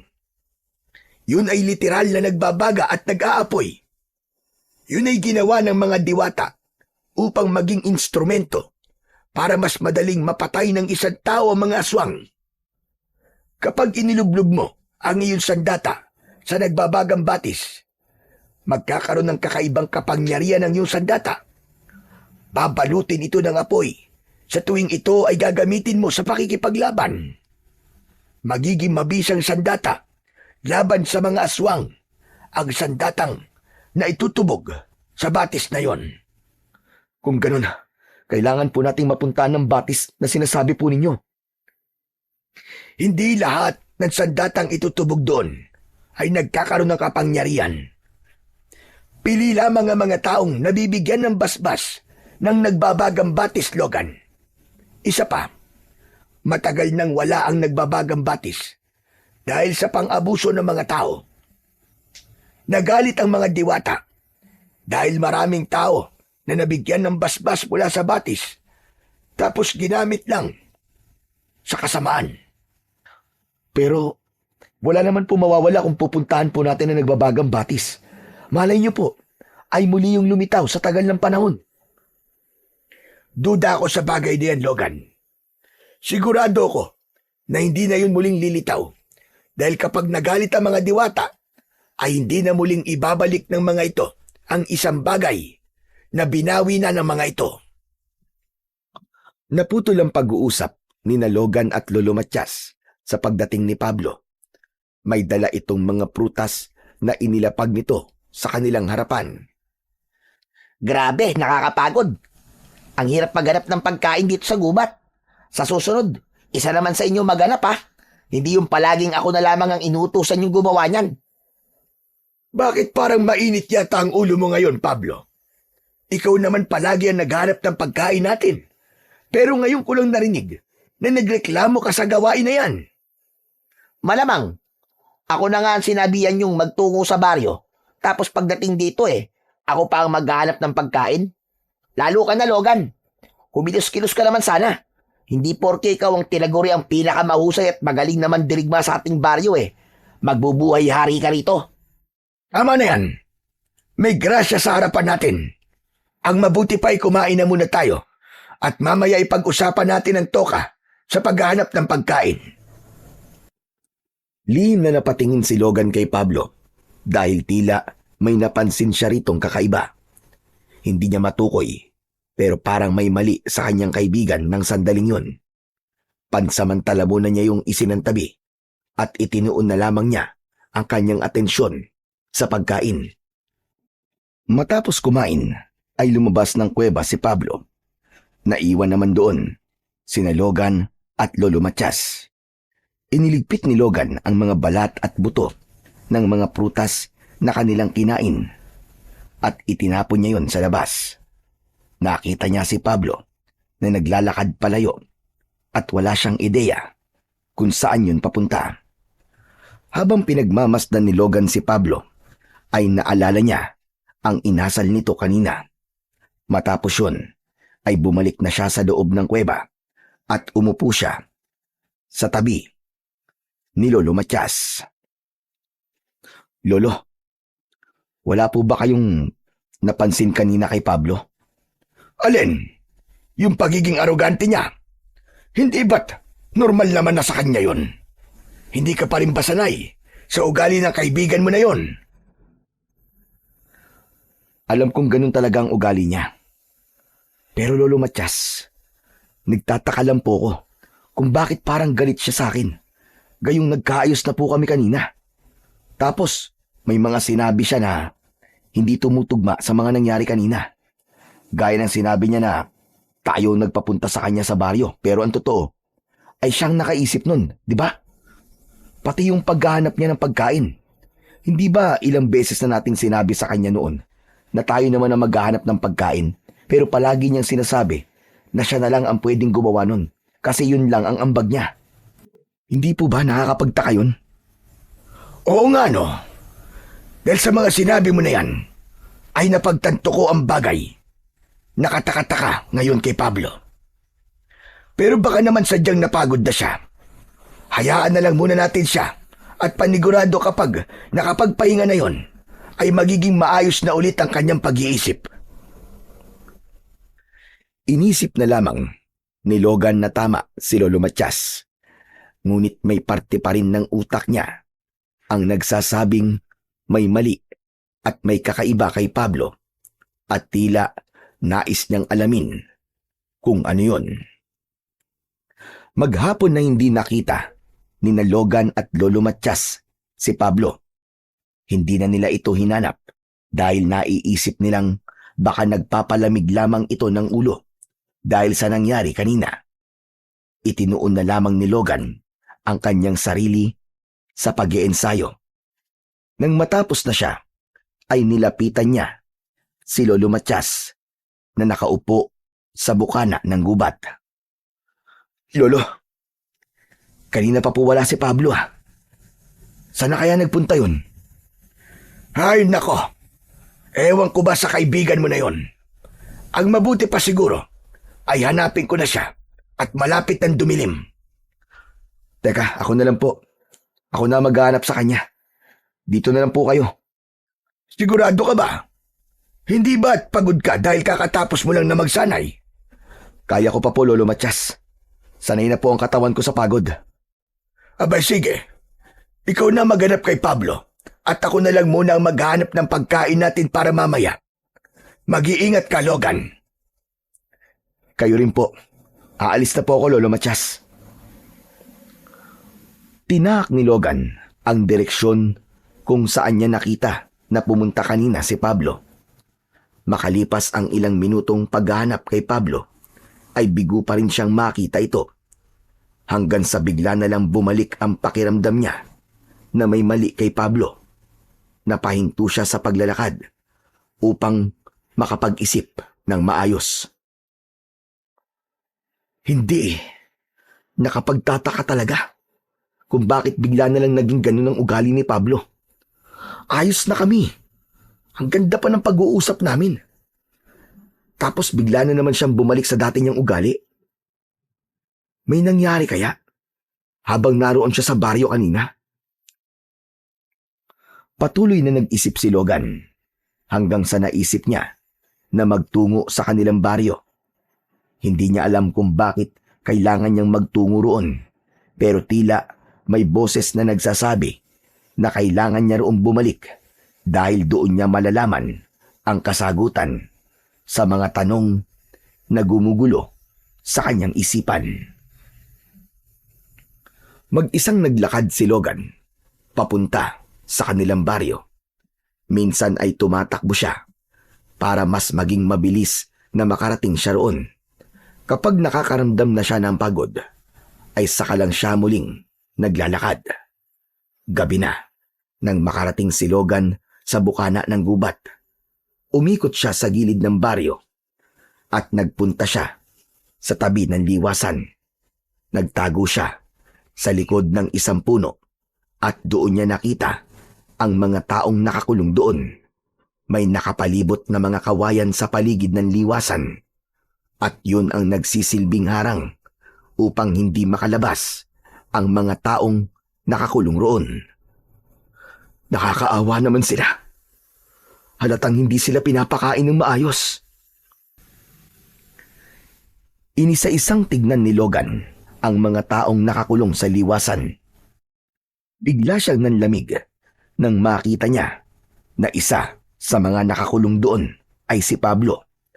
Nakasandal yun sa harang na kawayan. Puno yun ng sugat sa katawan at bakas sa muka. Ang labis na panghihina. Anak nang, kaya naman pala hindi na siya nakabalik kasi nahuli siya ng mga aswang. Ano naman kayang ginawa niya at nahuli siya? Hindi talaga siya nag-iingat kahit kailan. Tinignan ni Logan ng mabuti ang paligid. Wala siyang nakitang kahit isang aswang na nagbabantay sa kulungan. Marahil ay masyado ng tiwala ang mga aswang na walang mangangahas na tumakas sa mga taong naroon dahil sa labis na takot. Isang malalim na paghinga ang pinakawalan ni Logan bago siya nagsimulang maglakad ng tahimik palapit sa gilid ng kulungan. Nang may mga taong nakakita sa kanya, ay agad siyang sumenyas na huwag maingay ang mga ito. Nakuha naman agad ng mga tao ang ibig niyang sabihin, kaya walang kahit isa ang nag-ingay. Lumapit si Logan sa tabi ni Pablo. Kinalabit niya ito sa balikat at nang lumingon ito sa kanya, ay nanlaki ang mga mata nito. Logan, salamat naman sa Diyos at pumunta ka rito. Huwag kang maingay. Baka mamaya may aswang na makarinig sa atin eh. Ano ba nangyari? Paano ka nahuli ng mga aswang? Nahuli nila ako nung nagpunta tayo rito kaninang umaga sa baryo. Ano? Teka. Paano nangyari yun? Kasama ka pa naming umalis dito kanina. Hindi ako ang kasama niyong umalis kanina, kundi si Draco. Hindi ko alam kung paano niya nagawa yun pero kinopya niya ang itsura ko. Pesteng aswang yun. Marunong na siyang manggaya ng anyo ngayon. Kahit nga yata hayop, kaya niyang gayahin eh. Anak nang, kung ganun, si Draco ang kasama namin ni Lolo Matias kanina pa. Kaya pala iba ang ugali mo. Parang galit na galit ka sa akin. Kahit na nagkaayos sa tayo. Humingi kasi si Draco ng impormasyon tungkol sa akin para maging epektibo ang pagpapanggap niya. Sinadya ko namang sabihin na galit ako sa'yo para magtaka ka kung bakit ganun ang pakikitungo ko sa'yo. Salamat naman at napansin mo yun dahil alam kong yun ang dahilan kung bakit ka nandito ngayon. Tama ka, Pablo. Pero si Lolo Matias, mag-isa lang siya sa kuweba. Baka kung ano na nangyayari sa kanya dahil nandun si Draco. Bumalik ka na muna ron, Logan. Iligtas mo muna si Lolo Matias. Ayos lang kami rito. Sige na, bilisan mo na. Ang sabi niya sa akin ay balak niya kayong patayin ni Lolo ngayong gabi. Hindi na nga nagsayang ng oras si Logan at mabilis siyang tumakbo pabalik sa kuweba ng kadiliman. Kulang na lang ay lumipad siya sa labis na pagmamadali. Hindi niya lubos maisip na nagawa silang maisahan ni Draco. Walang niya ka! Napakatuso mo talaga, Draco! Subukan mo lang na may gawing hindi maganda kay Lolo Matias. Makikita mo kung sino talaga ako! Matapos ang halos isang oras, ay patuloy pa ring tumatakbo si Logan. Tila hindi siya nakakaramdam ng pagod dahil ang tanging nasa isip niya ng mga oras na yun ay ang kaligtasan ni Lolo Matias. Malapit na siya sa kuweba ng kadiliman nang mapahinto siya dahil nakita niya si Lolo Matias sa kanyang unahan.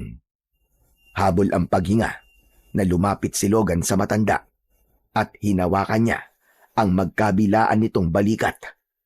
Lolo Matias, kumusta po kayo? Hindi po ba kayo sinaktan ni Draco? Ano ba sinasabi mo? At bakit naman ako sasaktan ni Draco? Hindi ba't nandun siya sa baryo? Kasama po natin siya rito sa gubat. Nilinlang niya po tayo. Teka, hindi kita maintindihan, Logan. Ipaliwanag mo nga sa akin ng maayos ang sinasabi mo. Lolo Matias, ganito po kasi ang nangyari. Ang totoo, nahuli ni na Draco si Pablo nung magpunta tayo kanina sa baryo. Ginaya ni Draco ang itsura at anyo ni Pablo at siyang sumama sa atin pabalik dito sa kuweba. Balak po ni Draco na patayin tayong dalawa ngayong gabi. Ano ka mo? Totoo ba yan sinasabi mo? Saka, paano mo naman nalaman ang lahat ng yan? Bumalik po ako sa baryo at doon ko nalaman na isa si Pablo sa nakakulong sa liwasan. Sa kanya ko po nalaman ang lahat. Kaya bumalik po kaagad ako rito dahil nag-alala po ako sa inyo kasi baka kung ano ang ginawa sa inyo ni Draco. Si Pablo ay si Draco po pala. Nakita niyo po ba siya? Hindi pa siya bumabalik simula nang umalis siya kanina. Hindi ko rin alam kung nasaan siya ngayon. Lolo, kapag nakita po natin si Draco na nagpapanggap na si Pablo, ay huwag niyo pong ipapahalata na alam na po natin ang totoo. Pero sa ngayon, ay isang bagay lang po ang naiisip kong paraan para matalo natin si Draco. Ano ang paraan na naiisip mo? Ang nagbabagang batis po. Alam ko pong sinabi niyo sa akin na wala na ang batis na yon. Pero gusto ko pa rin pong magtungo doon. Gusto ko masiguro kung wala na ba talaga yon. Yun lang po ang paraan para maging makapangyarihan ng aking itak. Para kahit mahina pa ang aking katawan, ay magagawa ko pa rin paslangin si Draco.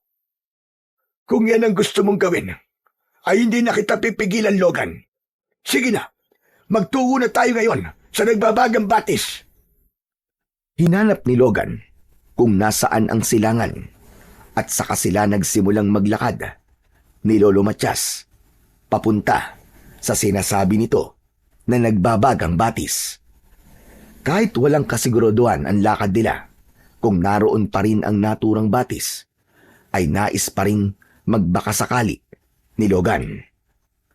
Sandali lang, ano pala nagtulak sa'yo para magtungo sa nagbabagang batis bukod sa kagustuhan mong talunin si Draco? Nakita ko po kasi ang kalagayan ng mga tao sa baryo natin. Sobra po akong naawa sa kanila. Napakarami po sa kanila ang payat na at nangingina. Sigurado po ako na hindi sila pinapakain ng maayos doon at sinasaktan pa. Hindi ko na po kayang patagalin ang paghihirap nila.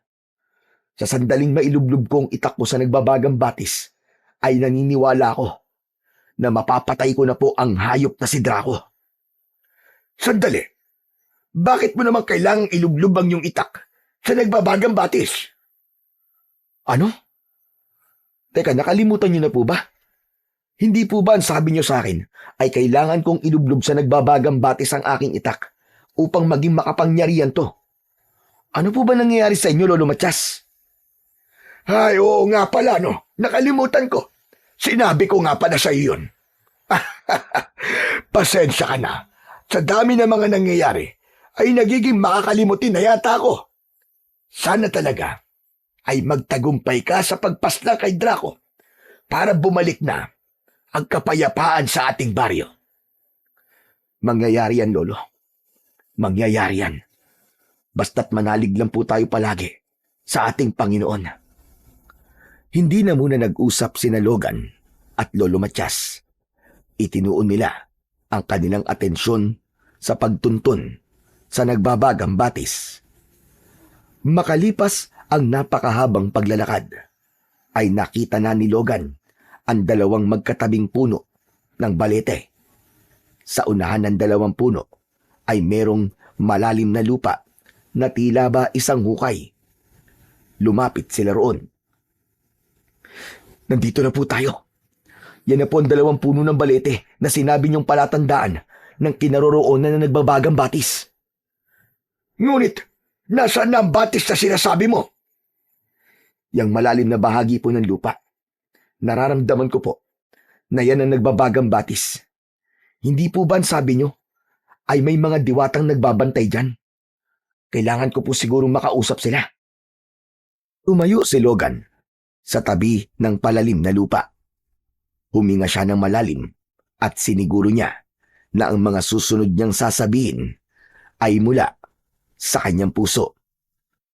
Mga diwata! Mga kaibigan diwatang nagbabantay sa nagbabagang batis. Nakikiusap ako sa inyo. Ibalik niyo ang nagbabagang batis kahit sa huling pagkakataon. Hindi ko to hinihiling para aking sarili, kundi para sa aming baryo na nawawasak dahil sa mga pesting aswang.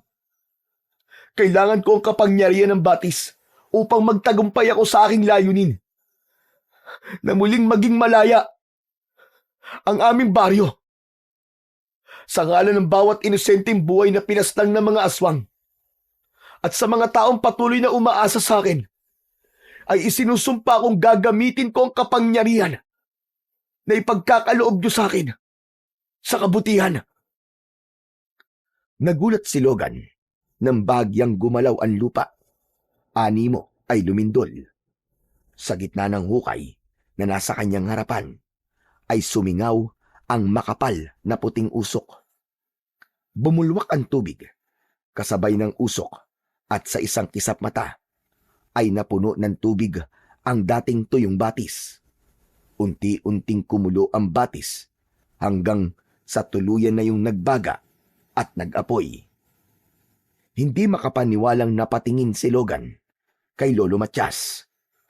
Lolo, nagtagumpay tayo. Pinakinggan ako ng mga diwata. Ibinalik na nila ang nagbabagang batis. Huwag ka na magsayang ng sandali, Logan. Sige na, bilisan mo. Gawin mo na ang dapat mong gawin. Lumuhod si Logan sa gilid ng nagbabagang batis. Inilublob niya roon ang kanyang itak at naramdaman niya ang kakaibang enerhiya na gumapang sa kanyang katawan. Sigurado siya na ang enerhiyang yun ay mula sa batis. Nang iangat niya ang kanyang itak, ay labis siyang namanga sapagkat nagbabaga na rin yun at balot na yun ng apoy. Maraming salamat po mga diwatang nagbabantay sa nagbabagang batis. Salamat po talaga. Umasa kayo na magiging totoo ako sa mga ipinangako ko sa inyo. Gagamitin ko to sa kabutihan.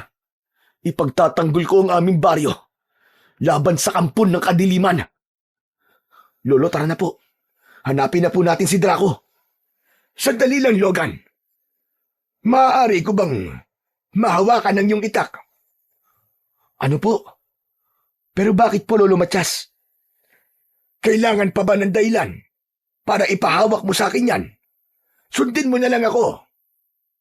Pero hindi ko po alam kung maaari ko ba itong ipahawak sa inyo. Baka po, mawala ka pang nyarihan ito pag pinahawak ko sa ibang tao. Huwag ka nang marami sinasabi. Ibigay mo na lang sa akin ang itak. Nabigla si Logan sa pagsigaw na yun ni Lolo Matias. Kilala niya ang matanda na kahit gaano katindi ang emosyon nito, ay hindi nito nagagawang sumigaw. Nang sandaling yun, ay nagkaroon siya ng duda kung si Lolo Matias nga ba talaga ang kanyang nasa harapan. Bakit ba hindi ko napansin kaagad kanina? Huwag ka na magpanggap, Draco. Alam kong hindi ikaw si Lolo Matias. Isang malakas na tawa ang pinakawalan ni Lolo Matias. Biglang nagkulay pula ang mga mata nito at doon na ito nagsimulang magbago ng anyo. Sa isang iglap ay naging si Draco, si Lolo Matias. Ngayon, ibigay mo na sa akin ang iyong itak. Magagamit ko yan sa aking pakikipaglaban. Huwag kang mag-alala. Dahil kapag ipinagkaloob mo yan sa akin, ay pakakawalan ko na ang mga tao sa inyong baryo. Hindi ako tanga para maniwala sa mga sinasabi mo. Humanda ka. Dahil katapusan mo na, Draco! Biglang sumugod si Draco. Tinaga ito ni Logan, pero mabilis na nakaiwas ang aswang. Nagpalitan sila ng pag-atake hanggang sa isang malalim na hiwa ang tumama sa dibdib ni Draco. Sumirit ang maitim na dugo nito, ngunit hindi pa rin ito bumagsak. Bagkus ay lalo pa itong nagngalit at tumitig ng masama kay Logan. Umatras ng bahagya si Draco. Hindi ako nagpakahirap para makatakas sa kuweba ng kadiliman para lang mapatay ng isang kagaya mo. Ang pamilya mo ang matagal ng tinik sa aking lalamunan. Kaya sisiguraduhin ko na kahit may makapangyarihan kang itak, ay hindi ka magtatagumpay na paslangin ako. At hindi rin ako papayag na hindi kita mapapaslang bago sumikat ang araw. Sandali lang. Hindi ba't nang nilublob mo yung itak mo sa nagbabagang batis, ay naging makapangyarihan ito? Ano kaya ang mangyayari kung ako mismo ang lumublob sa batis? Anong sinasabi mo? Marahil kapag ginawa ko yun, ay mas magiging malakas at makapangyarihan ako. Ako na ang hihirangin na pinakakinatatakutang aswang sa balat ng lupa. At kahit ang itak na hawak mo, ay hindi ako magagawang patayin. Nababaliw ka ng hayop ka. Oo, baliw ako. Baliw na baliw ako sa kapangyarihan. Ngayon, tignan natin kung magagawa mo pa akong patayin sa aking gagawin. Nagimbal si Logan nang biglang tumalon si Draco sa nagbabagang batis. Mabilis itong nilamon ng batis at napatulala siya ng ilang segundo sa ginawang yun ni Draco. Biglang kinabahan si Logan. Naisip niya na kung magiging mas malakas nga si Draco, ibig sabihin ay wala na silang magiging laban dito kahit ano pang makapangyarihang sandata ang kanilang gamitin. Nang sandaling yun, ay dumating na si Lolo Matias. Sabi ko na nga ba, at nandito ka. Diyos ko, ano ito? Ang nagbabagang batis, bumalik na. Lolo, ginaya po kayo ni Draco. Akala ko po ay kayo siyang. Ano ka mo? Mahabang kwento po.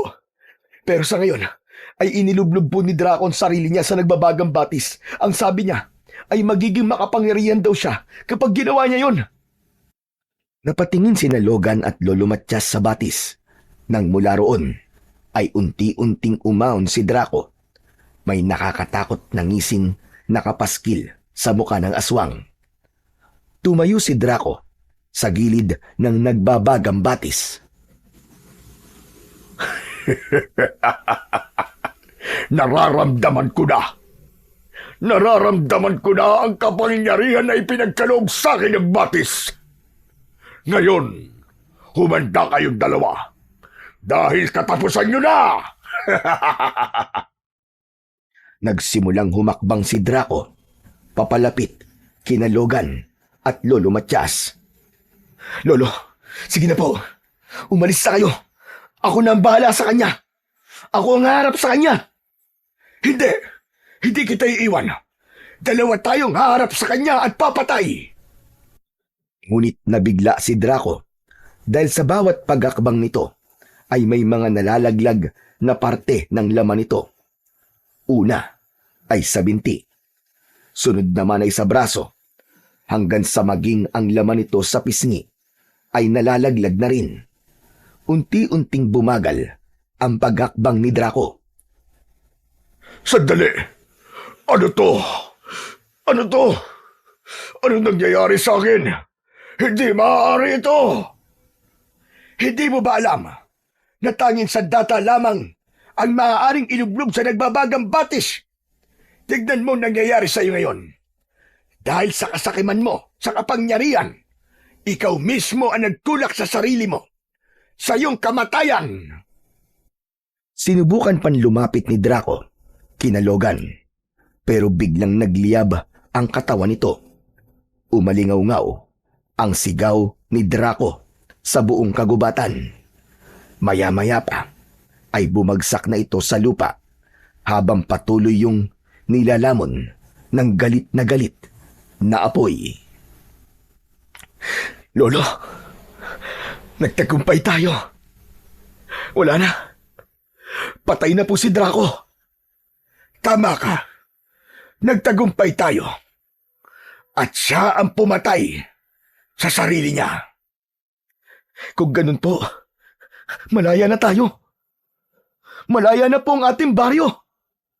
At yun ay dahil sa katapangan mo, Logan. Alam ko na kahit ang nagbabagang batis ang pumatay sa kanya, ay malaki pa rin ang naging bahagi mo sa tagumpay na ating nakamit. Hindi lang po ako, Lolo, kundi maging kayo rin po ni Pablo. Hindi po ako magiging matapang kung hindi ko kayo kasamang dalawa. Bago umalis sa lugar na yon, sina Logan ay nakita nilang muling nawala ang nagbabagang batis. Nang ipasok ni Logan ang kanyang itak sa kaluban nito, ay nawala na ang apoy nun. Nagsimula na silang maglakad pabalik sa kanilang baryo, at habang naglalakad ay ipinaalam ni Logan kay Lolo Matias ang lahat ng nangyari upang maunawaan ito kung bakit nakakulong sa baryo nila si Pablo. Pagbalik ni Logan at Lolo Matias sa baryo ay nakita nila ang mga walang buhay na alagad na aswang ni Draco na nakahandusay sa lupa. Doon nila napatunayan na ang buhay ng mga ito ay konektado sa pinuno nila na si Draco. Agad nilang pinalaya ang mga taong nakakulong at labis ang naging kasiyahan ng lahat nang malaman ng mga ito na wala na ang kinatatakutan nilang aswang na si Draco. Sa mga sumunod na araw ay mas naging matatag ang pagkakaibigan ni Logan at Pablo, habang ang kapangyarihang kaloob ng nagbabagang batis ay nanatili pa rin sa itak ni Logan bilang paalala ng tungkulin niyang protektahan at ipagtanggol ang kanilang baryo laban sa lahat ng uri ng kasamaan, lalong-lalo na sa mga aswang. Nang dahil sa mga nangyari, ay mas tumindi ang paniniwala ni Logan na hindi kailanman